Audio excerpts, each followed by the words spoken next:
अगर तू लोग चाहता रह कि पवन सिंह बर्बाद हो जात परिवार के चाह उनकर परिवार ना बसे तो तोहरो लोग के परिवार बर्बाद हो जाई, इहो हम गारंटी देतनी।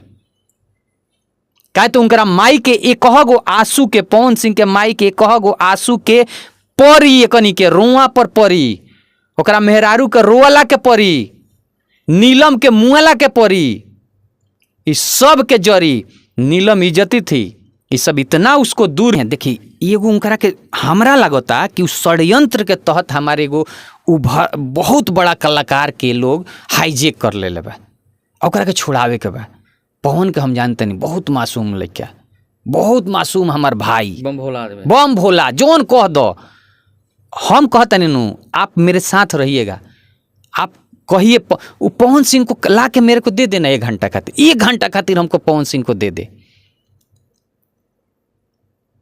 आप पहिलका हम 5 मिनट जब पवन सिंह से बात करें न तो पवन सिंह सिर्फ रोई हैं। आप ना होगा तो कैमरा लगा लीजिएगा। पवन सिंह के अंदर इतना दर्द बा अपना परिवार के लेके। पवन सिंह के गायकी शुरू के रउआ देखी चाहे अभी के देखी, ई बनल बा, सरस्वती उनकरा अंदर विराजमान बाड़ी। आ वैसन आदमी के हैसे परिवार होई, रउआ उनकरा माँ से मिली, उनकरा चाचा से मिली, उनकरा परिवार से मिली, उनकरा गांव में मिली, उनकरा घर में मिली, जाके देखें कि कितना निराशा बा। बिल्कुल। हालांकि मैं हमेशा देखते रहता हूं कि पवन सिंह के चाचा अजीत सिंह अपने गुरु का नाम लेते रहते हैं, लेकिन शायद समय बहुत कम दे पाते हैं। उनकी माँ को मैं देखता हूं पवन सिंह के साथ में, चाहे पवन सिंह का खुशी का समय हो चाहे दुखी का समय हो, आंखों में आंसू हमेशा रहते हैं उनके माँ के हर माई के रहेला मन में, हर माई के रहेला कि हमार लड़का के वंश बढ़ो, हमार लड़का आगे बढ़ो। तो पवन सिंह लगे का नहीं खे, रउरे बताई कौन चीज़ के कमी बा आज के डेट में एगो परिवार के छोड़ के, आ काहे नहीं खे। पवन सिंह के नचनिया सन के देवे खातिर 24 घंटा बा, पवन सिंह के होटल में रहे खातिर 24 घंटा बा, जी उनकरा संगे रहता ओकरा के होटल में रखवावे खातिर 24 घंटा बा, वो लोग के संगे रहे खातिर 24 घंटा बा। मेहरारू खातिर 10 मिनट काहे नहीं खे, माई खातिर 1 दिन काहे नहीं खे, चाचा खातिर 1 दिन काहे नहीं खे, अपन भाई खातिर काहे नहीं खे, अपन परिवार खातिर काहे नहीं खे। जब परिवार में अकेले कोनो लड़का जाला तो ओकर गार्जियन पूछेला कि बबुआ कोनो दिक्कत होके तब बोलो, कोनो बात बोलो। अगर मान लो ऐसा माहौल में रहता रह, भैया तू कहता रह 1 नंबर, भैया झुके के ना चाहिए, भैया तू हई हुआ, भैया होइसे हुआ, भैया तू पावर स्टार हुआ, भैया हई हो, तू तो फुलावत जाता रहो, भैया हई भैया हो भैया हई। काहे भैया, काहे तुम ये क्यों नहीं कह रहे कि भैया तारा से गलती होता, चलो ना बात कर जाओ भौजी से, काहे हमनी के छिया लेदर हो तो हमनी के इतना अच्छा सामाजिक पारिवारिक लोग हैं सन, चल ना कर जाओ, रोज कोर्ट में आइल ठीक नहीं लगत। एगो इतना सम्मान घर के एगो सुपर स्टार के मेहरारू के रोज कोर्ट में आवती है, ये अच्छा नहीं लगत, पब्लिक अच्छा, चलो ना बोलिए चल के 10 मिनट बात कर जाओ। ना हो तो अपना इंडस्ट्री के 4 आदमी के जब गोपाल राय जी के बुला लो जे बियाह करैलो, जीदी जी बड़े सॉन्ग है उनकरा के लेके चलो, हमरा के ले चलो, आनंद मोहन मामा बड़े ले चलो, विनय बिहारी तारा बहुत अच्छा हुआ लेके चलो, अब बैठ के बात करो। अगर नौखी मानत, अगर ज्योति जी नौखी मानत, त्याग दो, हटाओ, दोसर बियाह करो। लेकिन ई ना, हम रउरा के आज कड़वा सत्य बोलते नहीं, ये में इतना बड़ा साजिश बा हमारा पवन सिंह के पीछे कि ना ई तलाक होके देव के चाहता रसन। काहे तो अगर तलाक हो जाई तो पवन सिंह के माई फेन दबाव डली है, दोसर शादी करो, दोसर शादी कर ले तो मेहररू आई तो फेन एकनी कहाँ रहिए सन, एकनी के कहाँ रहिए सन, एकनी के तो होटल में ना चलिए सन, हई नथियाली तो ना चलिए सन, संगे संगे मेहररुआ चली। अगर मिलाप हो गई, ज्योति मिल गई, तो जब मिल जाइए तो बाल बच्चा हुई, तो पवन सिंह अपना बाल बच्चा के मुँह में अपना घर में आवे लगी रोज सांझ के, तो रोज सांझ के एकनी के दारू पिए के मिली ना, एकनी के होटल में मिली ना, तो परिवार में रहे लगी। तो भाई तू जब अपना माई बाबू के संग रह सकता रह, तू अपना लड़का के बोर्डिंग स्कूल में पढ़ा सकता रह, तू अपन परिवार के सब सुख सुविधा दे सकता रह, तो जौन तारा के इतना सुख सुविधा देता उ पवन सिंह अपना लड़का संग काहे नहीं रह सकत। अपना मेहरारू संगे काहे नहीं रह सकत? तू अपना माई संगे, अपना बाबूजी नइखन, चाचा संगे, अपना परिवार संगे तू काहे नहीं रहे देत? तू का चाहता रहो ये बताओ। हम वो लोग के विरोध में नहीं खी, ये नहीं है कि हम वो लोग के विरोध करता नहीं। टीम चाहिए, टीम बहुत ज़रूरी है। किसी कलाकार को आगे बढ़ने के लिए टीम बहुत ज़रूरी है, स्ट्रॉन्ग टीम चाहिए।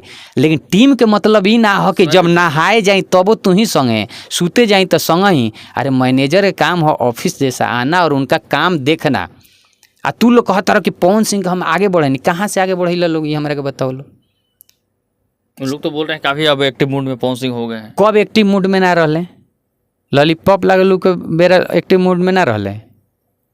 एक्टिव मूड कब हम समझती कि तू लोग आगे बढ़ल लोग?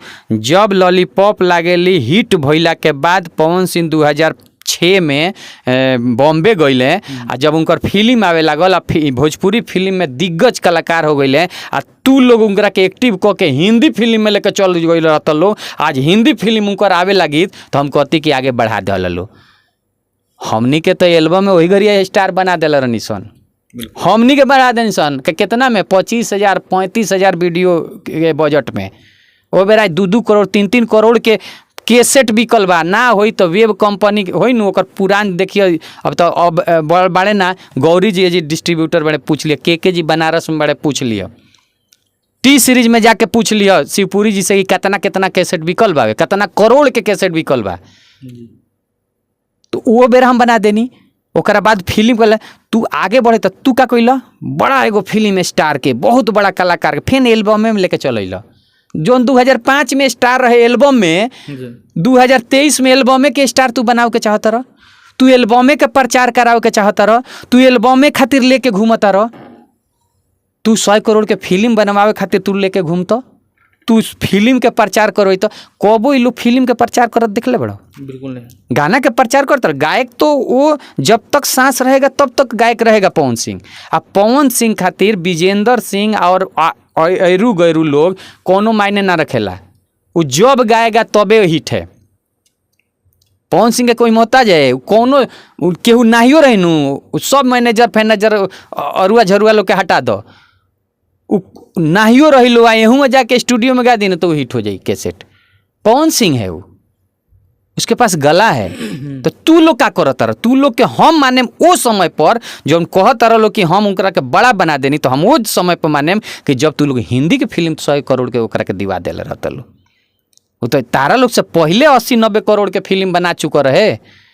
तारा लोग से पहले वो 2005 से लेकर 10 ले करोड़ों के बिजनेस कर ले रहे। जाके टी सीरीज वेब और एंगल में पूछ लो कि कितना कैसेट बिकल बा। तेरे पूछिए लॉलीपॉप लगेलू कितना बिकल बा, कम से कम 5 से 7 करोड़ के कैसेट बिकल हो। हम तो 2 करोड़ कमे कहले बनी। तो 5-7 करोड़ रुपया कितना क्या होला? 100-200 मिलियन से। एक मतलब वो मेरा यूट्यूब रही तो कम से कम 4,000 मिलियन व्यू गई रही। जी बिल्कुल। तो तू लोग बनौले का बड़ा एगो बड़ा स्टार के फैन से एल्बम स्टार बना दे लो, एगो फिल्म स्टार के फैन से एल्बम स्टार बना दे लो। तू लोग कहत रहो कि हम ऐनी हई गाना देहनी, लॉलीपॉप लागे से ज़्यादा दिल, जालीदार कुर्ती से ज़्यादा दिल, लस दहिया से ज़्यादा दिल, मन गड़बड़ाई रहता से ज़्यादा दे दिल, का ज़्यादा दे दिल हो? जी बिल्कुल।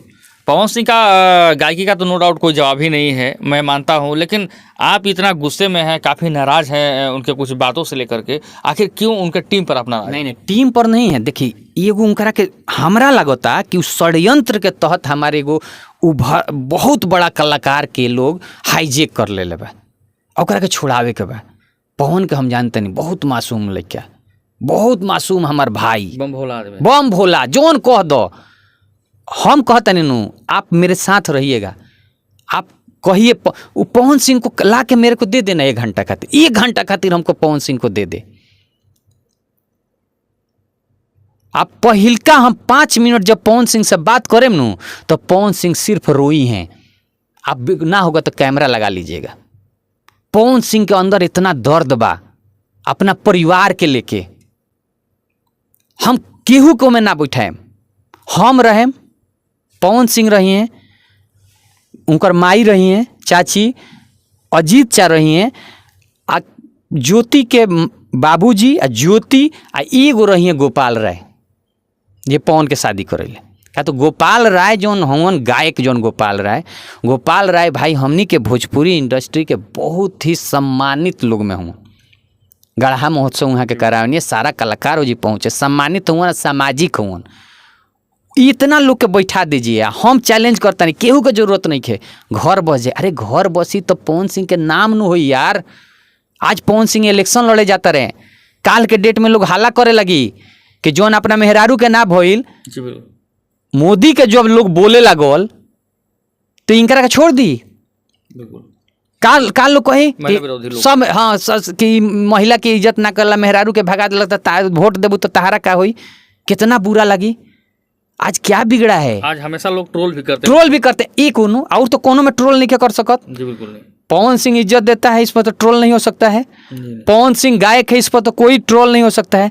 लेकिन एगो तू लोग कर दिले बड़ा, काहे कइले बड़ा, काहे कइले बड़ा लोग, तू ही लोग जा लो ना यार। हम कहते नहीं पवन के लेके तू ही लोग बोलिया जा लो। एक बार ज्योति से मिलाओ लोग तो सही। अगर ज्योति कहता रही कि ना रहे हम पवन के संगे, तलाक दो। ये किचकिच काहे खातिर? फैन बैंड बजा के साथ निमन से शादी कराओ और परिवार बसवाओ। एक मतलब तू लोग परिवार ओकर बस ही नहीं खेदे, इससे का हो जाई? ओकर धन तहार हो जाई, कहियो ना होई।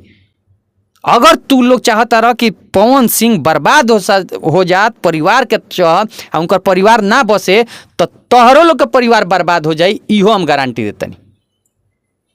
काहे तो उनकरा माई के एक गो आंसू के, पवन सिंह के माई के एक गो आंसू के परी, एकनी के रोआ पर परी, ओकरा मेहरारू के रोअला के परी, नीलम के मुआला के परी।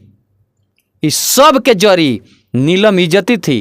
ये सब इतना उसको दूर किया, अपनी बीवी से इतना दूर कर दिया कि बेचारी सुसाइड कर ली। जी बिल्कुल।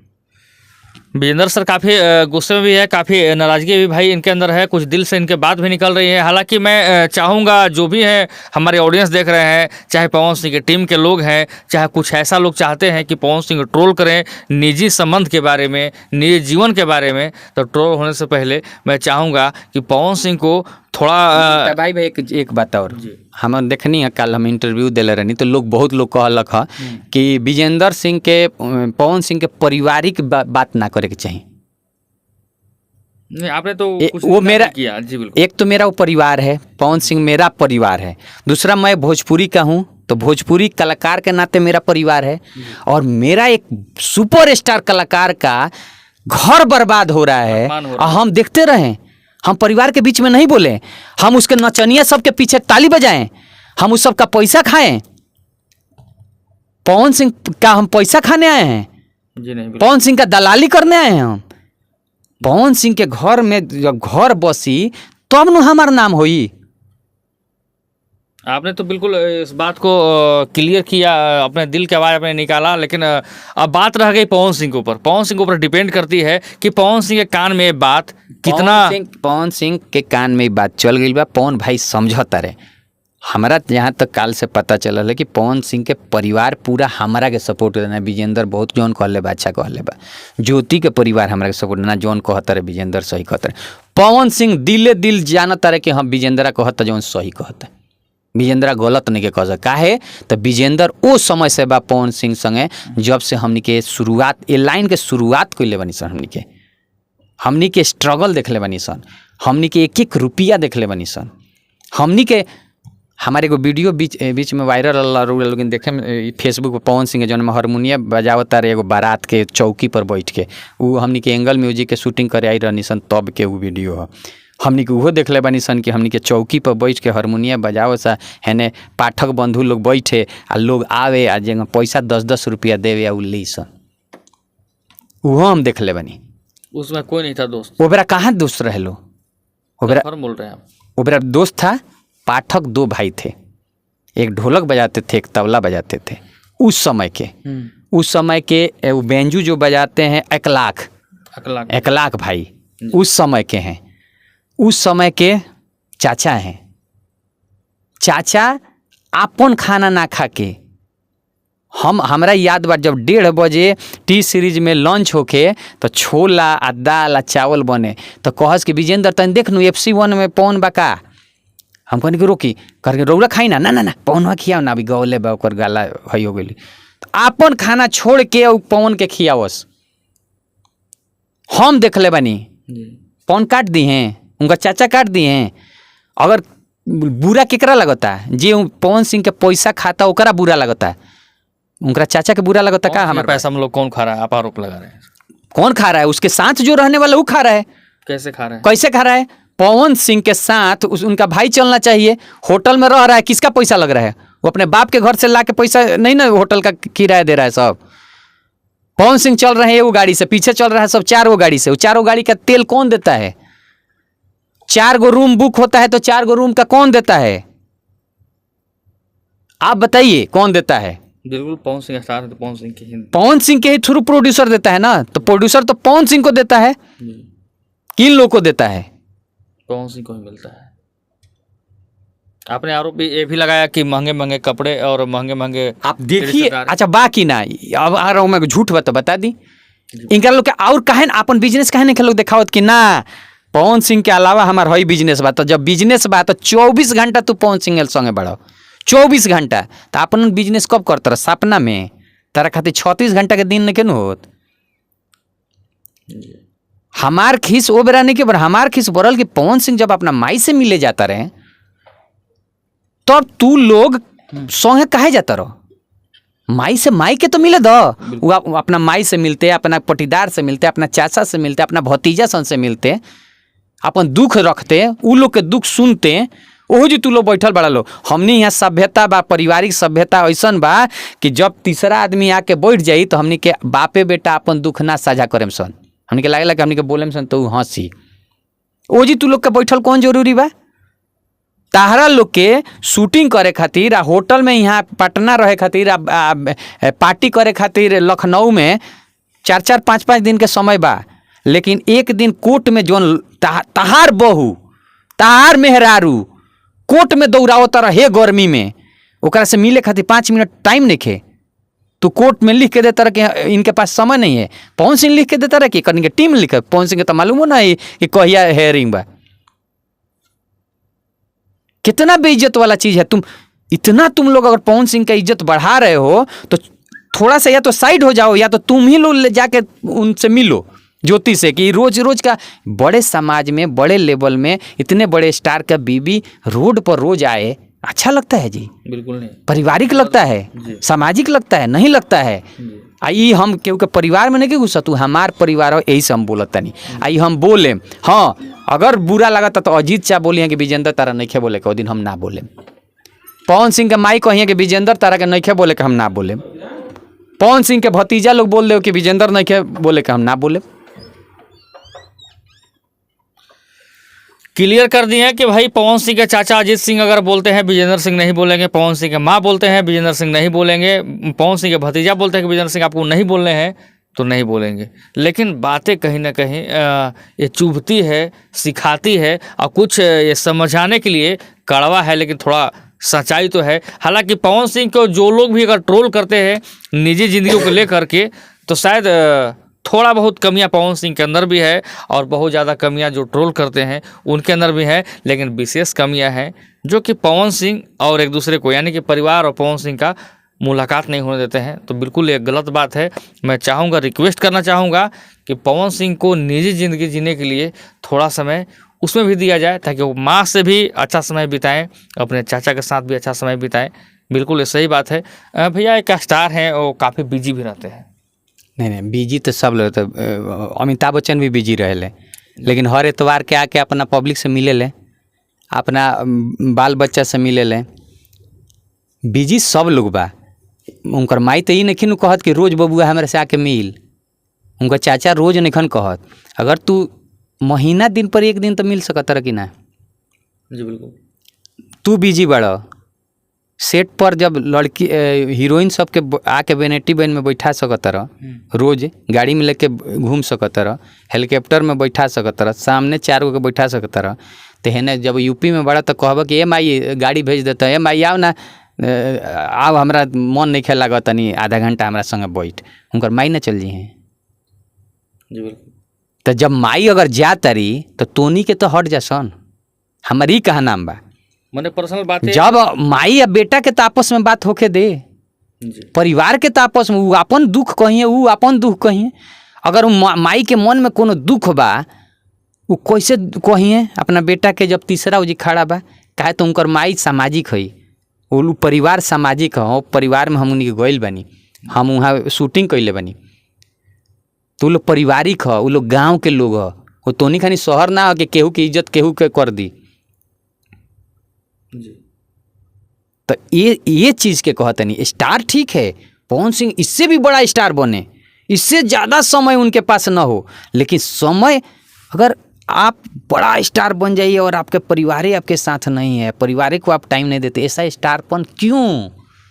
इतना पैसा काहे खातिर? जौन भोगे खातिर बेटे ना रहे, बेटिए ना रहे, मेहरारुए ना रहे, माई रो रो के मर जाओ, ओकरा बाद तारा अरबों रुपया लेके का करब? माई के खोजब, माई मिली?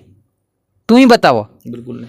इतना बड़ा स्टार हो गइल आ तार परिवार तारा संगे नइखे, तो हई है कहीं कपर छिल्ला सन के रहब। गाँव में वो कहावत बा कि जब आदमी मरेला नु तो अपने खून मुड़ी छिलवावेला। हई जी हजार भैया जी कहे वाला मुड़ी ना छिलवे सन। ई तो फल लागल बा तब आइल बड़े सन, बस चूसी दबिया सन, चुप गार के पा जाइए सन। लेकिन घर के जौन आदमी बा, दुख में भी बा, सुख में भी बा, सब जगह बा। लास्ट सवाल यही रहेगा कि पवन सिंह आपको देख रहे हैं हमारे चैनल पर, पवन सिंह को आप क्या कहना चाहेंगे? पवन सिंह हमारे भाई हूँ, भाई तारा से हाथ जोड़ के निवेदन बा, देखो तारा पर केहू कहीं से डाउट नहीं के कर सकत। तारा इतना बड़ा गायक भोजपुरी में दिग्गज पैदा होला, सदियों में पैदा होला, क्या भोला भला इंसान आ इतना भोला तो उनका कहे नहीं, जाना तरह के कितना भोला हूँ। लेकिन ई जौन एगो पारिवारिक चीज बा, ए पर भाई हाथ जोड़ के तार हाथ जोड़तनी तारा खाली। वैसे हमरा से तू छोटे हो 1 साल, लेकिन तारा से हाथ जोड़तनी कि तू ई पारिवारिक मैटर खत्म कर आ समय निकाल। जैसे तू हीरोइन खातिर समय निकाल तार, जैसे तू अपना अगल बगल रह तार सन कनी खातिर समय निकाल तार, तो हई भैया जी प्रणाम से हट के आ समय निकाल, माई संगे कुछ 1-2 दिन बात कर। ये खाली समय निकाल के ज्योति से बात करो, ये खाली फ़ोन पर। अगर मानत तारी तो मानत तारी, ना मानत तारी तो तलाक दे के हटाओ, परिवार बचाओ, दोसर बियाह करो। अब फिर बियाह करो तो ओकरे संग रहो, क्या तो अब हमनी के उम्र हो गई हो, अब हमनी के 40 पार करे वाला बनी सब, अब ना। हमनी के पारिवारिक हईसन, सामाजिक हईसन, भाई इज्जत वाला बात बा। काहे तो आवे वाला दिन करोड़ों लोग तारा के फैन बा, आ करोड़ों लोग तहार नाम धरेला। सबसे बड़ा कमी यही है। हाँ, ई केहू ना कहे नु कि पवन सब चीज रहले, पारिवारिक फेल रहले, ई हम नहीं सुने के चाहत। तारा जैसन सदी में एगो कलाकार होला, आ ऊ कलाकार ऐसन दाग लेके ये इंडस्ट्री से जाओ, चाहे परिवार में दाग दे दे, ऐसा ना होके चाहिए।